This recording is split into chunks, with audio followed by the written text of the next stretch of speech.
Patient पे hot blood की आवश्यकता नहीं, खासतौर पर वायरल जनित जो ये बीमारियां होती हैं जिसमें डेंगू है या बहुत सारे ऐसे वायरस आते हैं जो प्लेटलेट्स काउंट को कम करती हैं। उन स्थितियों में प्लेटलेट्स की अतिरिक्त आपूर्ति के लिए उस व्यक्ति को उसको बाहर से चढ़ानी पड़ती है।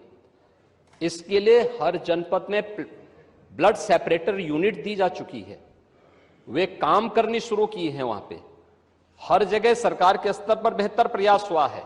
और जहां तक नेता प्रतिपक्ष के द्वारा यह कहा जाना कि साहब प्राइवेट हॉस्पिटल में, याद रखना डबल इंजन की सरकार है, ये केवल बोलती नहीं करके दिखाती भी है। प्रदेश के अंदर 10 करोड़ लोगों को आयुष्मान भारत और मुख्यमंत्री जन आरोग्य योजना के अंतर्गत 5 लाख रुपए सालाना स्वास्थ्य बीमा का कवर भी ये सरकार उपलब्ध करा रही है। वह किसी भी पैनल्ड हॉस्पिटल में, वह सरकारी हो, सरकारी में सारी सुविधाएं फ्री में हैं, लेकिन किसी भी प्राइवेट हॉस्पिटल में जाता है तो वहां वे सुविधाएं मिल रही हैं। और ये पूरा सदन गवाह है कि हर माननीय सदस्य को इस सदन के द्वारा अपनी निधि से ही 25 लाख रुपए सालाना देने का अधिकार दिया गया है।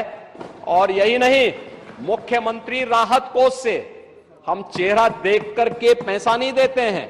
कोई भी व्यक्ति जो भी आवेदन करता है, कोई भी पीड़ित हो, उसकी जाति, उसका मत, उसका मजहब नहीं देखा जाता है, बल्कि वह पीड़ित राज्य का नागरिक है। उसको प्रदेश में, देश में या दुनिया में जहां कहीं अच्छी स्वास्थ्य की सुविधा मिलती है, वह सुविधा के लिए मुख्यमंत्री राहत कोष से भी हम पैसा देने में कोई कोताही, तमाम मान्य सदस्य विपक्ष में बैठे हुए हैं, वो हर व्यक्ति इस बात को कह सकता है। उनके प्रस्ताव आते हैं बिना किसी भेदभाव के, हमने उसके लिए भी धनराशि उपलब्ध कराई है। वेक्टर बोर्न डिजीजेस के बारे में उन्होंने चर्चा की। मैं केवल 2 घटनाएं बताना चाहता हूं राजधानी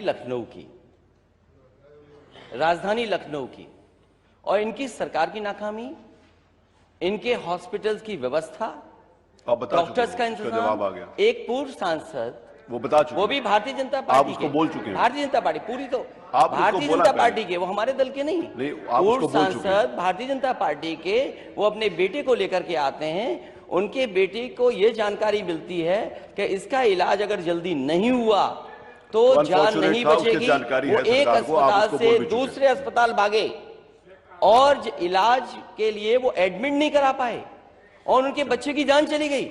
इसका जवाब क्या है डबल इंजन की सरकार के पास? और दूसरा, पीजीआई से लोहिया संस्थान केजीएमयू 9 घंटे एम्बुलेंस में बच्चा बना रहा, 9 घंटे, और उसकी जान नहीं बची।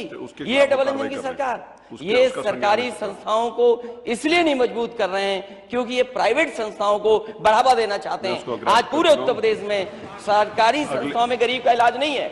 अगर ये सरकार बताए, इतने दावे कर रही है सरकार, ये सरकार बताए कि एक जिला अस्पताल बनाया हो जहां पर गरीब का इलाज हो रहा हो, एक जिला अस्पताल, ठीक, एक जिला अस्पताल जहां गरीब को पर्याप्त इलाज मिल जा रहा हो, वो बनाया इस सरकार ने, तो हमें बताएं अभी। जिला अस्पताल